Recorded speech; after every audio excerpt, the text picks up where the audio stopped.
गौतम बुद्ध ने हिंदू धर्म क्यों छोड़ा? यह प्रश्न सदियों से लोगों के मन में घूमता रहा है। कोई कहता है उन्होंने विद्रोह किया था, कोई कहता है उन्होंने एक नया धर्म बनाया, और कुछ लोग तो ये तक मानते हैं कि बुद्ध ने अपने पूर्वजों की परंपरा को अस्वीकार कर दिया था।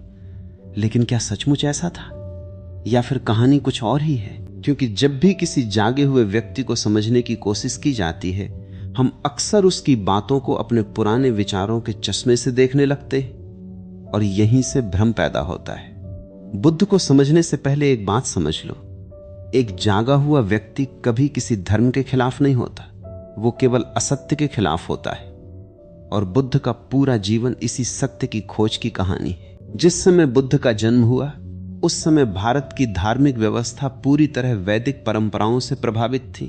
वेदों का सम्मान था, यज्ञों की प्रतिष्ठा थी, ब्राह्मणों का प्रभुत्व था, और लोगों को सिखाया जाता था कि धर्म का अर्थ है नियमों का पालन करना, मंत्रों का उच्चारण करना और कर्म कांडों को पूरा करना। लोग मानते थे कि जितने अधिक यज्ञ होंगे उतना अधिक पुण्य मिलेगा, जितना अधिक दान होगा उतना बड़ा स्वर्ग मिलेगा, और जितनी अधिक धार्मिक रस्में होंगी उतना ईश्वर प्रसन्न होगा। लेकिन एक प्रश्न किसी ने नहीं पूछा, क्या इन सब के बावजूद मनुष्य सचमुच शांत हो रहा था? क्या उसका भय समाप्त हो रहा था? क्या उसका दुख मिट रहा था? क्या उसके भीतर का अंधकार खत्म हो रहा था? और यहीं से बुद्ध की यात्रा शुरू होती है। क्योंकि बुद्ध उन लोगों में से नहीं थे जो दूसरों की बातों पर विश्वास कर लें। वे देखना चाहते थे, जानना चाहते थे, अनुभव करना चाहते थे। उनका जन्म शाक्य कुल में हुआ था। उनके पिता शुद्धोधन एक समृद्ध और शक्तिशाली शासक थे। बचपन से ही सिद्धार्थ को हर सुख सुविधा दी गई। महल था, वैभव था, संगीत था, नृत्य था, सेवक थे, सम्मान था। जो कुछ भी एक मनुष्य चाह सकता है वो सब उनके पास था। लेकिन एक अजीब बात थी, इतना सब होने के बावजूद उनके भीतर कोई खालीपन था। जैसे कुछ ऐसा हो जिसे दुनिया भर की दौलत भी भर नहीं सकती। जैसे कोई प्रश्न भीतर लगातार दस्तक दे रहा हो, क्या यही जीवन है? क्या केवल सुख सुविधाओं का नाम जीवन है? क्या मनुष्य इसी के लिए जन्म लेता है और फिर एक दिन मर जाता है? शायद यही कारण था कि जब पहली बार उन्होंने जीवन की वास्तविकता को देखा तो उनकी पूरी दुनिया हिल गई। उन्होंने एक वृद्ध व्यक्ति को देखा। पहली बार उन्हें समझ आया कि शरीर हमेशा युवा नहीं रहता। फिर उन्होंने एक बीमार व्यक्ति को देखा। उन्हें पता चला कि स्वास्थ्य भी स्थायी नहीं है। फिर उन्होंने एक मृत व्यक्ति को देखा, और अचानक मृत्यु का प्रश्न उनके सामने खड़ा हो गया। जिस जीवन को लोग इतना महत्वपूर्ण मानते हैं वो एक दिन समाप्त हो जाता है। सब कुछ छूट जाता है, सत्ता भी, संपत्ति भी, परिवार भी, शरीर भी। और फिर उन्होंने एक सन्यासी को देखा, एक ऐसा व्यक्ति जिसके चेहरे पर अजीब सी शांति थी। उसके पास कुछ नहीं था, फिर भी वो शांत था। और यहीं सिद्धार्थ के भीतर एक तूफान उठ खड़ा हुआ। उन्होंने सोचना शुरू किया, यदि बुढ़ापा निश्चित है, यदि बीमारी निश्चित है, यदि मृत्यु निश्चित है, तो फिर मनुष्य किस बात का घमंड कर रहा है, किस बात के पीछे भाग रहा है? और सबसे महत्वपूर्ण बात, क्या कोई ऐसा मार्ग है जो मनुष्य को इस दुख से मुक्त कर सके? ध्यान देना, यहीं से बुद्ध और उस समय की धार्मिक व्यवस्था के बीच दूरी पैदा होने लगी। क्योंकि उन्हें जो उत्तर मिल रहे थे वे उन्हें संतुष्ट नहीं कर रहे थे। लोग कह रहे थे, यज्ञ करो, मंत्र पढ़ो, दान दो, कर्म कांड करो। लेकिन सिद्धार्थ का प्रश्न कुछ और था। वे जानना चाहते थे कि दुख क्यों है, मृत्यु का भय क्यों है, मनुष्य बेचैन क्यों है, और भीतर शांति कैसे संभव है। उन्हें लगने लगा कि लोग उत्तरों को दोहरा तो रहे हैं लेकिन उन्हें जानते नहीं। जैसे किसी ने एक गीत याद कर लिया हो पर उसका अर्थ कभी समझा न हो। यही कारण था कि उनके भीतर सत्य की प्यास बढ़ती चली गई। महल अब उन्हें कैद जैसा लगने लगा, वैभव बोझ जैसा लगने लगा, संसार का आकर्षण फीका पड़ने लगा। और एक रात जब पूरा महल सो रहा था, जब सब कुछ शांत था, तब सिद्धार्थ ने एक ऐसा निर्णय लिया जिसने इतिहास की दिशा बदल दी। उन्होंने राजमहल छोड़ दिया, पत्नी को छोड़ा, पुत्र को छोड़ा, सत्ता को छोड़ा, भविष्य के राजा बनने का अवसर छोड़ा। लेकिन ध्यान रखना, उन्होंने ये सब किसी धर्म से घृणा के कारण नहीं छोड़ा था। उन्होंने ये सब सत्य की खोज के लिए छोड़ा था। यही वो बिंदु है जिसे लोग अक्सर समझ नहीं पाते। बुद्ध का विद्रोह किसी धर्म के विरुद्ध नहीं था, बुद्ध का विद्रोह अज्ञान के विरुद्ध था। वे किसी परंपरा को नष्ट करने नहीं निकले थे, वे ये जानने निकले थे कि आखिर मनुष्य दुखी क्यों है, और आने वाले वर्षों में जो उन्होंने खोजा वही उन्हें उस समय की धार्मिक मान्यताओं से बहुत दूर ले जाने वाला था। राजमहल छोड़ने के बाद सिद्धार्थ के सामने एक ही प्रश्न था, सत्य क्या है? लोगों ने उन्हें बताया था कि सत्य शास्त्रों में है, किसी ने कहा गुरुओं के पास है, किसी ने कहा तपस्या में है, किसी ने कहा जंगलों में है। और सिद्धार्थ ने निश्चय किया कि जब तक स्वयं जान नहीं लेंगे तब तक किसी निष्कर्ष पर नहीं पहुंचेंगे। यही उनकी सबसे बड़ी विशेषता थी। वे विश्वास करने वाले व्यक्ति नहीं थे, वे जानने वाले व्यक्ति बनना चाहते थे। महल छोड़ने के बाद उन्होंने उस समय के प्रसिद्ध आचार्यों और साधकों की शरण ली। उन्होंने ध्यान की अनेक विधियां सीखी, गहरे समाधि अनुभवों तक पहुंचे। ऐसी अवस्थाएं भी आईं जहां सामान्य मनुष्य कल्पना तक नहीं कर सकता। लेकिन हर अनुभव के बाद उन्हें लगता ये अंतिम नहीं है, अभी भी कुछ बाकी है, अभी भी प्रश्न जीवित है। यही बेचैनी उन्हें आगे बढ़ाती रही। फिर उन्होंने सोचा शायद शरीर ही बाधा है, शायद शरीर की इच्छाएं ही मनुष्य को सत्य से दूर रखती हैं। और यहीं से शुरू हुई कठोर तपस्या, इतनी कठोर कि आज सुनकर भी आश्चर्य होता है। उन्होंने भोजन लगभग छोड़ दिया, दिनों तक भूखे रहते, शरीर को कष्ट देते, नींद कम कर दी, सांसों तक को नियंत्रित करने का प्रयास किया। धीरे धीरे उनका शरीर केवल हड्डियों का ढांचा बन गया। कहा जाता है कि उनकी पसलियां स्पष्ट दिखाई देने लगी थीं, चेहरे का तेज मुरझाने लगा था, चलना भी कठिन हो गया था। लेकिन फिर भी सत्य नहीं मिला।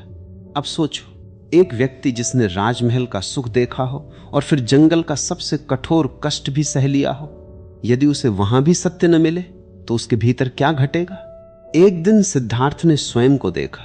उन्होंने पाया कि पहले वे भोग के अतिरेक में थे, अब त्याग के अतिरेक में है। पहले महल एक कैद था, अब तपस्या दूसरी कैद बन गई है। पहले शरीर को सुख दिया जा रहा था, अब शरीर को दंड दिया जा रहा है। लेकिन दोनों में एक समानता थी, दोनों ही अतियां थी, और सत्य शायद किसी अति में नहीं था। यही उनकी चेतना में एक महान क्रांति हुई।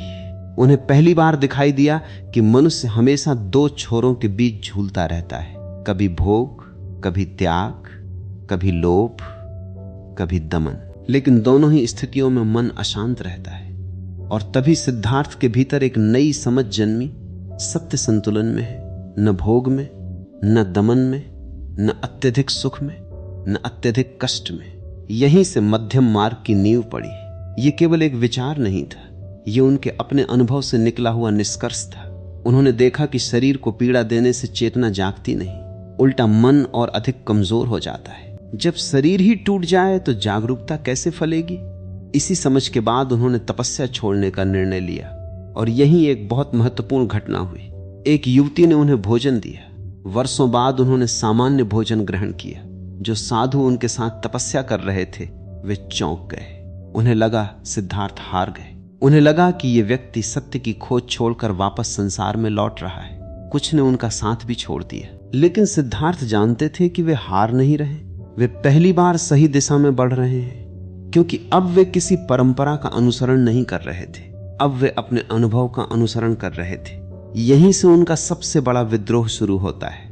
ध्यान देना, लोग अक्सर सोचते हैं कि बुद्ध का विरोध केवल वैदिक परंपराओं से था, लेकिन ऐसा नहीं है। उन्होंने केवल वैदिक कर्मकांडों को ही नहीं छोड़ा, उन्होंने तपस्वियों की अतिशय साधना को भी छोड़ दिया। उन्होंने हर उस चीज को छोड़ दिया जो अनुभव से सत्य सिद्ध नहीं होती थी। यही उन्हें बाकी सभी लोगों से अलग बनाता है। वे किसी विचारधारा के पक्ष में नहीं थे, वे केवल सत्य के पक्ष में थे। और सत्य के लिए वे किसी भी मान्यता को छोड़ सकते थे, चाहे वो राजमहल की हो, चाहे जंगल की, चाहे ब्राह्मणों की, चाहे सन्यासियों की। फिर एक दिन उन्होंने निश्चय किया कि अब वे अंतिम बार बैठेंगे। अब न कोई खोज, न कोई संघर्ष, न कोई सिद्धांत, न कोई विश्वास। उन्होंने एक वृक्ष के नीचे आसन लगाया और संकल्प लिया, जब तक सत्य स्पष्ट नहीं हो जाता मैं यहां से नहीं उठूंगा। उस रात केवल एक व्यक्ति वृक्ष के नीचे नहीं बैठा था, वहां बैठा था मनुष्य का हजारों वर्षों पुराना प्रश्न, दुख क्या है, मृत्यु क्या है, मैं कौन हूं, मुक्ति क्या है। और उसी रात जो घटा उसने केवल सिद्धार्थ को नहीं बदला, उसने पूरी मानव चेतना के इतिहास को बदल दिया। सुबह जब सूरज उगा, वो व्यक्ति जो वृक्ष के नीचे बैठा था अब सिद्धार्थ नहीं रहा। कुछ मूलभूत टूट चुका था, कुछ नया जन्म ले चुका था। अब वो गौतम नहीं था, अब वो बुद्ध था, जागा हुआ। और इसी जागरण के बाद उन्होंने पहली बार स्पष्ट रूप से समझा कि वे उस समय की धार्मिक व्यवस्था से क्यों संतुष्ट नहीं थे। उन्हें दिखाई दे गया था कि मनुष्य को सत्य तक पहुंचने से रोकने वाली सबसे बड़ी दीवार क्या है। और यही वो बात थी जो आगे चलकर वैदिक परंपराओं, जाति व्यवस्था, कर्मकांडों और अंधविश्वासों पर उनके सबसे बड़े प्रश्नों का आधार बनी। बोधि वृक्ष के नीचे जो घटना घटी वो केवल एक व्यक्ति का जागरण नहीं था, वो एक ऐसी क्रांति थी जिसने सदियों से चली आ रही धार्मिक धारणाओं को चुनौती दे दी। क्योंकि जब बुद्ध जागे तब उन्होंने कोई नया भगवान नहीं खोजा, कोई नया स्वर्ग नहीं खोजा, कोई नया धर्म ग्रंथ नहीं खोजा। उन्होंने केवल मनुष्य को खोज लिया। और जब मनुष्य स्वयं को जान लेता है तब बहुत सी मान्यताएं अपने आप गिरने लगती हैं। जागरण के बाद बुद्ध ने सबसे पहले यह देखा कि मनुष्य दुखी है, लेकिन उससे भी बड़ी बात उन्होंने ये देखी कि मनुष्य अपने दुख का कारण बाहर खोज रहा है। कोई भाग्य को दोष देता है, कोई ग्रहों को, कोई देवताओं को, कोई पिछले जन्मों को, लेकिन शायद ही कोई अपने भीतर देखता है। बुद्ध ने देखा कि दुख बाहर से नहीं आता, दुख पैदा होता है मन की पकड़ से, इच्छाओं की पकड़ से, अहंकार की पकड़ से। और उसी क्षण उन्हें समझ में आ गया कि सदियों से मनुष्य गलत दिशा में खोज कर रहा है। यही कारण है कि उन्होंने अपने पहले उपदेश में किसी ईश्वर की चर्चा नहीं की, उन्होंने किसी धर्म का प्रचार नहीं किया, उन्होंने केवल दुख की बात की। उन्होंने कहा, पहले यह समझो कि दुख है, फिर यह समझो कि उसका कारण क्या है, फिर यह देखो कि उसका अंत संभव है, और अंत में यह जानो कि उस अंत तक पहुंचने का मार्ग क्या है। ध्यान देना, यहीं से बुद्ध उस समय की धार्मिक व्यवस्था से अलग दिखाई देने लगे। क्योंकि उस समय अधिकांश लोग मुक्ति की बातें करते थे लेकिन दुख को समझने की नहीं, स्वर्ग की बातें करते थे लेकिन मन की अशांति को देखने की नहीं। बुद्ध ने पूरा ध्यान मनुष्य के वास्तविक अनुभव पर रखा। उन्होंने कहा, यदि तुम्हारा घर जल रहा है तो पहले आग बुझाओ, ये मत पूछो कि स्वर्ग में कितने देवता रहते हैं। यदि तुम्हारा मन भय, क्रोध और लोभ से भरा है तो पहले उसे समझो। ये मत पूछो कि ईश्वर का आकार क्या है। इसीलिए जब लोग उनसे पूछते क्या ईश्वर है, तो कई बार वे मौन रह जाते, लोग हैरान हो जाते, उन्हें लगता बुद्ध उत्तर क्यों नहीं दे रहे। लेकिन बुद्ध जानते थे कि मनुष्य गलत प्रश्न पूछ रहा है। जिस व्यक्ति का मन दुख से भरा हो उसके लिए सबसे बड़ा प्रश्न ईश्वर नहीं है, सबसे बड़ा प्रश्न है दुख से मुक्ति।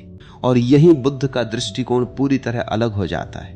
उन्होंने कहा, किसी बात को इसलिए मत मानो क्योंकि वो किसी शास्त्र में लिखी है, किसी बात को इसलिए मत मानो क्योंकि उसे हजारों लोग मानते हैं, किसी बात को इसलिए मत मानो क्योंकि उसे कोई महान गुरु कह रहा है, और किसी बात को इसलिए भी मत मानो क्योंकि मैं कह रहा हूं। पहले देखो, समझो, अनुभव करो, फिर स्वीकार करो, कल्पना करो। उस समय जब पूरी धार्मिक व्यवस्था विश्वास पर खड़ी थी तब एक व्यक्ति लोगों से कह रहा था, विश्वास नहीं, अनुभव। ये छोटी बात नहीं थी, ये पूरी सोच को उलट देने वाली बात थी। ब्राह्मण कहते थे, वेद सत्य हैं क्योंकि वेद सत्य हैं। बुद्ध कहते थे, सत्य वो है जिसे तुम स्वयं जान लो। ब्राह्मण कहते थे, पहले विश्वास करो। बुद्ध कहते थे, पहले देखो। ब्राह्मण कहते थे, शास्त्र अंतिम प्रमाण है। बुद्ध कहते थे, जागरूकता अंतिम प्रमाण है। यही टकराव शुरू हुआ, क्योंकि जो व्यवस्था विश्वास पर टिकी हो उसके लिए अनुभव की बात खतरनाक बन जाती है। यदि हर व्यक्ति स्वयं जानने लगे तो फिर अंधविश्वास टिक नहीं सकता। यदि हर व्यक्ति भीतर उतरने लगे तो फिर किसी मध्यस्थ की आवश्यकता नहीं रह जाती। और यही कारण था कि बुद्ध का संदेश साधारण नहीं था, वो स्वतंत्रता का संदेश था। उन्होंने मनुष्य को पहली बार बताया कि सत्य किसी मंदिर में कैद नहीं है, किसी पुस्तक में कैद नहीं है, किसी जाति में कैद नहीं है, किसी विशेष समूह की संपत्ति नहीं है। सत्य हर उस व्यक्ति के लिए उपलब्ध है जो जागने को तैयार है।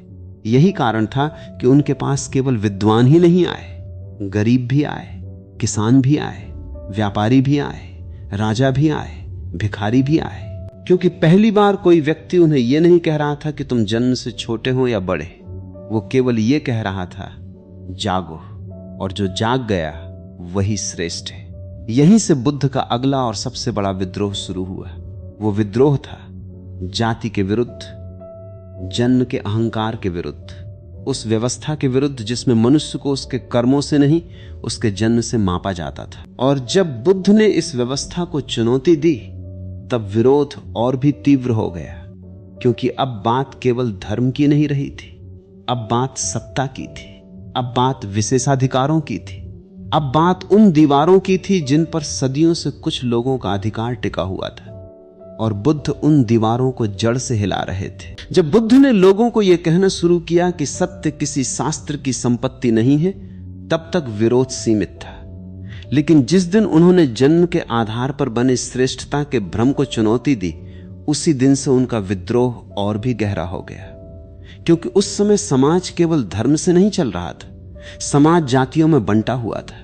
किसी का सम्मान उसके चरित्र से नहीं मापा जाता था, उसके जन्म से मापा जाता था। यदि कोई ब्राह्मण परिवार में पैदा हुआ है तो उसे ऊंचा माना जाता था, और यदि कोई निम्न जाति में जन्मा है तो चाहे वो कितना भी बुद्धिमान क्यों न हो, उसे नीचे ही रखा जाता था।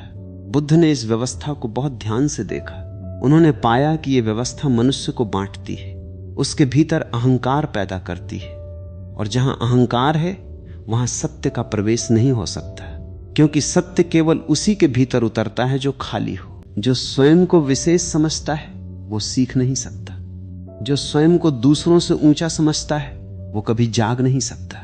इसीलिए बुद्ध ने कहा, मनुष्य का मूल्य उसके जन्म से नहीं उसके जीवन से तय होता है, उसके कुल से नहीं उसके कर्म से तय होता है, उसके नाम से नहीं उसकी चेतना से तय होता है। ये बात सुनने में सामान्य लग सकती है, लेकिन उस समय यह एक विस्फोट जैसी थी, क्योंकि पहली बार कोई व्यक्ति सार्वजनिक रूप से कह रहा था कि जन्म किसी को महान नहीं बनाता, महानता केवल जागरूकता से आती है। एक बार एक ब्राह्मण बुद्ध के पास आया, उसके भीतर अपने जन्म का गर्व था। वो सोचता था कि ब्राह्मण होना ही श्रेष्ठता का प्रमाण है। बुद्ध ने उससे पूछा, यदि एक मनुष्य क्रोध से भरा है, लोभ से भरा है, हिंसा से भरा है, लेकिन उसका जन्म ब्राह्मण परिवार में हुआ है, तो क्या वो श्रेष्ठ है? ब्राह्मण मौन हो गया। फिर बुद्ध ने पूछा, यदि कोई गरीब व्यक्ति सत्यवादी है, करुणामय है, ध्यान में गहरा उतर गया है, लेकिन उसका जन्म निम्न जाति में हुआ है, तो क्या वो हीन है? अब उत्तर देना और भी कठिन हो गया, क्योंकि सत्य सामने खड़ा था, और सत्य के सामने परंपराएं अक्सर कमजोर पड़ जाती हैं। बुद्ध ने कहा, जिसने स्वयं को जान लिया वही ब्राह्मण है, जिसने अपने भीतर के अंधकार को जला दिया वही श्रेष्ठ है। बाकी सब केवल सामाजिक लेबल हैं। यहीं से उनकी शिक्षा केवल आध्यात्मिक नहीं रही, वो सामाजिक क्रांति भी बन गई, क्योंकि अब उनके पास हर वर्ग के लोग आने लगे, राजा भी, व्यापारी भी, किसान भी, और वे लोग भी जिन्हें समाज ने अछूत कहकर दूर कर दिया था। बुद्ध ने किसी से नहीं पूछा, तुम किस जाति के हो? उन्होंने केवल यह पूछा, क्या तुम जागना चाहते हो? यदि उत्तर हां था तो द्वार खुला था। यही कारण था कि उनका संघ उस समय की सबसे अनोखी व्यवस्था बन गया। वहां कोई ऊंचा नहीं था, कोई नीचा नहीं था, कोई जन्म के कारण सम्मानित नहीं था, कोई जन्म के कारण अपमानित नहीं था। जो जितना जागरूक था वही उतना सम्मानित था।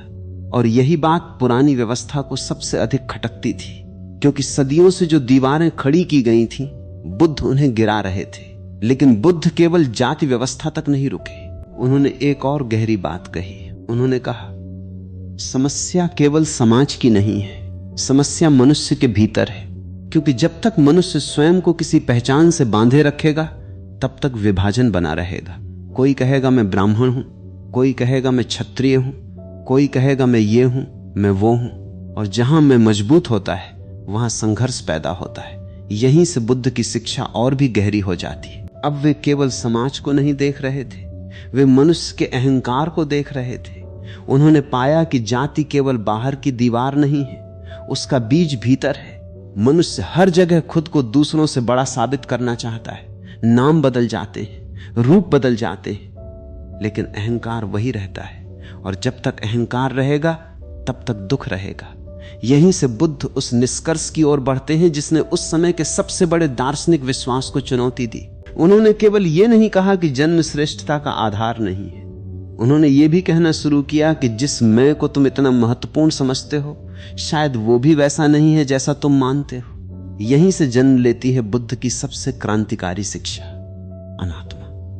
और इसी शिक्षा ने उन्हें उस समय की अधिकांश आध्यात्मिक धारणाओं से बिल्कुल अलग खड़ा कर दिया। जब बुद्ध ने जाति व्यवस्था को चुनौती दी तब बहुत से लोग असहज हुए, लेकिन जो बात उन्होंने आगे कही उसने तो पूरे आध्यात्मिक जगत को ही हिला दिया, क्योंकि अब वे केवल समाज की बात नहीं कर रहे थे, अब वे मनुष्य की सबसे गहरी मान्यता को छूने वाले थे।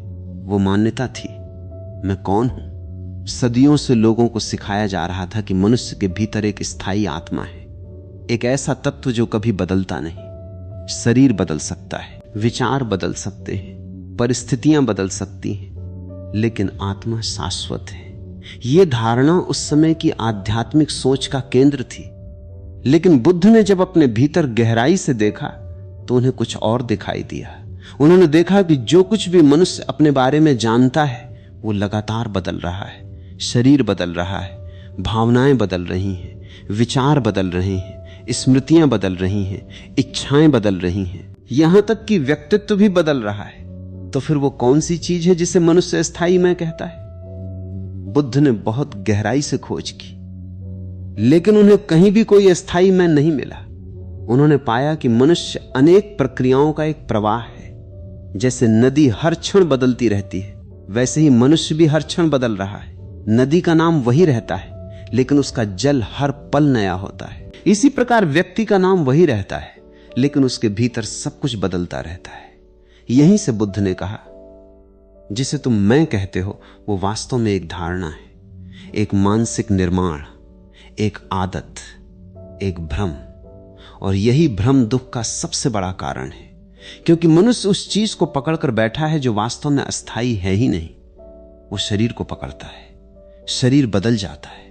वो संबंधों को पकड़ता है, संबंध बदल जाते। वो धन को पकड़ता है, धन चला जाता है। वो विचारों को पकड़ता है, विचार बदल जाते, फिर वो दुखी होता है। बुद्ध ने कहा, दुख इसलिए नहीं है कि संसार बदल रहा है, दुख इसलिए है क्योंकि तुम बदलती हुई चीजों को स्थायी बनाना चाहते हो। यही कारण है कि उन्होंने अनित्यता को समझने पर इतना जोर दिया। उन्होंने कहा, देखो हर चीज बदल रही है, हर चीज बह रही है, हर चीज क्षणभंगुर है, और जिस दिन तुम इस सत्य को पूरी तरह स्वीकार कर लोगे उसी दिन पकड़ ढीली पड़ने लगेगी। यहीं से शून्यता की समझ जन्म लेती है। बहुत लोग शून्यता शब्द सुनकर डर जाते हैं। उन्हें लगता है कि बुद्ध जीवन को नकार रहे हैं, लेकिन बुद्ध का अर्थ कुछ और था। वे कह रहे थे, जिस मैं को तुम इतना महत्वपूर्ण मानते हो वो स्वतंत्र अस्तित्व नहीं रखता। वो हजारों कारणों और परिस्थितियों का परिणाम है। तुम्हारा शरीर भी अकेला नहीं है, उसमें पृथ्वी है, जल है, वायु है, अग्नि है, समाज है, माता पिता है, पूरा अस्तित्व शामिल है। फिर तुम अकेले कैसे हो सकते हो? शून्यता का अर्थ खालीपन नहीं था, शून्यता का अर्थ था अलगाव का अंत, अहंकार का अंत, झूठे मैं का अंत। और यही बात लोगों के लिए समझना कठिन थी, क्योंकि मनुष्य पूरी जिंदगी अपने मैं को मजबूत करने में लगा रहता है। वो नाम बनाता है, पहचान बनाता है, प्रतिष्ठा बनाता है। और बुद्ध कह रहे थे, जिसे तुम बना रहे हो वही तुम्हारे दुख का कारण है। सोचो, ये कितनी क्रांतिकारी बात थी। लोग मोक्ष चाहते थे, बुद्ध कह रहे थे, पहले उस व्यक्ति को देखो जो मोक्ष चाहता है। लोग ईश्वर को खोजना चाहते थे, बुद्ध कह रहे थे, पहले खोजने वाले को समझो। लोग उत्तर चाहते थे, बुद्ध कह रहे थे, पहले प्रश्न पूछने वाले को जानो। यही बुद्ध बाकी शिक्षकों से अलग हो जाते हैं। वे किसी विश्वास प्रणाली का निर्माण नहीं कर रहे थे, वे मनुष्य को स्वयं से मिलवा रहे थे। और इसी कारण उन्होंने कर्म कांडों की भी आलोचना की। उन्होंने देखा कि लोग मंदिरों में जा रहे हैं, यज्ञ कर रहे हैं, मंत्र पढ़ रहे हैं, लेकिन उनका मन वैसा ही है। क्रोध वही है, लोभ वही है, ईर्ष्या वही है, भय वही है। उन्होंने कहा, यदि भीतर अंधेरा है तो बाहर की रस्में क्या बदलेंगी? यदि मन अशांत है तो पूजा किस काम की? यदि चेतना सोई हुई है तो शास्त्र किस काम के? यही कारण था कि बुद्ध बार बार मनुष्य को भीतर लौटने के लिए कहते थे। वे कहते थे, अपने मन को देखो, अपने विचारों को देखो, अपनी इच्छाओं को देखो, अपनी प्रतिक्रियाओं को देखो, क्योंकि जो देखना सीख गया वो बदलना भी सीख जाएगा, और जो बदलना सीख गया वो मुक्त भी हो जाएगा। यही बुद्ध की शिक्षा अपने शिखर पर पहुंचती है। लेकिन एक बड़ा प्रश्न अभी भी बाकी था। यदि बुद्ध की बातें इतनी गहरी थीं, यदि उनका संदेश इतना क्रांतिकारी था, यदि हजारों लोग उनके मार्ग पर चलने लगे थे, तो फिर भारत में धीरे धीरे बौद्ध परंपरा कमजोर क्यों पड़ गई? कैसे वो आंदोलन जिसने पूरे समाज को हिला दिया था समय के साथ पीछे चला गया? और क्या सचमुच बुद्ध का संदेश खो गया था, या केवल उसका स्वरूप बदल गया था? अब हम उस प्रश्न के सामने खड़े हैं जिससे ये पूरी यात्रा शुरू हुई थी। क्या गौतम बुद्ध ने हिंदू धर्म छोड़ दिया था? अगर इस प्रश्न का उत्तर केवल हां या नहीं में दिया जाए तो शायद हम बुद्ध को कभी समझ ही नहीं पाएंगे, क्योंकि बुद्ध का जीवन किसी धर्म को छोड़ने की कहानी नहीं है। बुद्ध का जीवन अज्ञान को छोड़ने की कहानी है। उन्होंने किसी धर्म के विरुद्ध युद्ध नहीं किया था। उन्होंने किसी परंपरा को नष्ट करने का अभियान नहीं चलाया था। उन्होंने केवल इतना किया था कि हर उस चीज पर प्रश्न उठाया जो मनुष्य को सत्य से दूर ले जा रही थी। और यही बात लोगों को समझनी चाहिए। जब बुद्ध ने देखा कि धर्म अनुभव की जगह विश्वास बन गया है, उन्होंने प्रश्न किया। जब उन्होंने देखा कि मनुष्य जातियों में बंट गया है, उन्होंने प्रश्न किया। जब उन्होंने देखा कि कर्मकांड ध्यान की जगह ले चुके हैं, उन्होंने प्रश्न किया। जब उन्होंने देखा कि लोग जागने की बजाय केवल मानने लगे, उन्होंने प्रश्न किया। और यही कारण था कि उनका पूरा जीवन एक जीवित चुनौती बन गया। लेकिन इतिहास की एक विचित्र आदत है, वो विद्रोहियों को धीरे धीरे व्यवस्था का हिस्सा बना देता है। बुद्ध के साथ भी कुछ ऐसा ही हुआ। जिन बातों के खिलाफ वे खड़े हुए थे, समय के साथ उन्हीं चीजों ने उनके आसपास भी जगह बनानी शुरू कर दी। जिस व्यक्ति ने कहा था कि सत्य किसी मूर्ति में नहीं है, उसकी मूर्तियां बनने लगी। जिसने कहा था कि किसी बात को केवल इसलिए मत मानो क्योंकि किसी ने कहा है, उसके शब्द भी अंधविश्वास की तरह दोहराए जाने लगे। जिसने कहा था कि स्वयं अनुभव करो, लोग उसके अनुभव को ही अंतिम सत्य मानकर बैठ गए। यहीं से वो खतरा पैदा हुआ जिससे बुद्ध पूरी जिंदगी सावधान करते रहे थे। क्योंकि मनुष्य का मन बहुत चतुर है। वो सत्य को भी परंपरा बना देता है, वो जागरण को भी संस्था बना देता है, वो अनुभव को भी सिद्धांत बना देता है, और धीरे धीरे जीवित सत्य फिर से मृत शब्दों में बदलने लगता है। इसीलिए बुद्ध बार बार कहते थे, मार्ग को पकड़ना मत, चलना सीखो। शब्दों को पकड़ना मत, अनुभव करना सीखो। उत्तर मत जमा करो, देखना सीखो। लेकिन अधिकांश लोग देखने से अधिक मानने में सहज महसूस करते हैं। जागना कठिन है, विश्वास करना आसान है, ध्यान कठिन है, अनुकरण आसान है, सत्य कठिन है, परंपरा आसान है। और शायद यही कारण है कि समय के साथ बहुत से लोग बुद्ध की शिक्षा की आत्मा से दूर चले गए। लेकिन यहां एक और गहरी बात समझने की है। बुद्ध की महानता इस बात में नहीं है कि उन्होंने एक नया धर्म शुरू किया। उनकी महानता इस बात में है कि उन्होंने मनुष्य को स्वयं पर भरोसा करना सिखाया। उन्होंने कहा, तुम्हारे भीतर वो क्षमता है जो किसी ऋषि में थी, तुम्हारे भीतर वो संभावना है जो किसी बुद्ध में थी। तुम्हें किसी विशेष जन्म की आवश्यकता नहीं, किसी विशेष जाति की आवश्यकता नहीं, किसी विशेष पहचान की आवश्यकता नहीं। तुम्हें केवल जागने की आवश्यकता है। और यही इस पूरे प्रश्न का सबसे गहरा उत्तर छिपा है। बुद्ध ने हिंदू धर्म इसलिए नहीं छोड़ा क्योंकि उन्हें किसी धर्म से नफरत थी। उन्होंने इसलिए दूरी बनाई क्योंकि उन्हें लगा कि जहां अनुभव समाप्त हो जाता है और केवल परंपरा बचती है, वहां सत्य धीरे धीरे खो जाता है। जहां प्रश्न पूछना बंद हो जाता है, वहां चेतना सोने लगती है। जहां जागरूकता की जगह कर्मकांड ले लेते हैं, वहां धर्म केवल एक ढांचा बनकर रह जाता है। और बुद्ध किसी ढांचे में कैद होने के लिए पैदा नहीं हुए थे। वे स्वतंत्रता के साधक थे, वे सत्य के यात्री थे, वे उस आग के प्रतीक थे जो हर झूठ को जलाकर राख कर देती है। इसलिए अगर कोई पूछे, क्या बुद्ध ने हिंदू धर्म छोड़ दिया था, तो शायद बुद्ध मुस्कुराकर कहते, मैंने किसी धर्म को नहीं छोड़ा, मैंने केवल असत्य को छोड़ा, मैंने केवल नींद को छोड़ा, मैंने केवल उन जंजीरों को छोड़ा जो मनुष्य को स्वयं से दूर ले जाती हैं। और यही कारण है कि बुद्ध आज भी प्रासंगिक है, क्योंकि उनका संदेश किसी एक धर्म के लिए नहीं था, किसी एक युग के लिए नहीं था, किसी एक देश के लिए नहीं था। उनका संदेश हर उस व्यक्ति के लिए है जो जानना चाहता है, मैं कौन हूं, दुख क्यों है और क्या सचमुच मुक्ति संभव है। यदि यह प्रश्न तुम्हारे भीतर जीवित है, तो बुद्ध आज भी जीवित है। यदि तुम्हारे भीतर सत्य की प्यास है तो बुद्ध आज भी तुम्हारे साथ चल रहे हैं। और यदि तुमने एक क्षण के लिए भी अपने भीतर झांक लिया तो शायद तुम समझ जाओगे बुद्ध का असली संदेश किसी धर्म को छोड़ना नहीं था। बुद्ध का असली संदेश था जागो।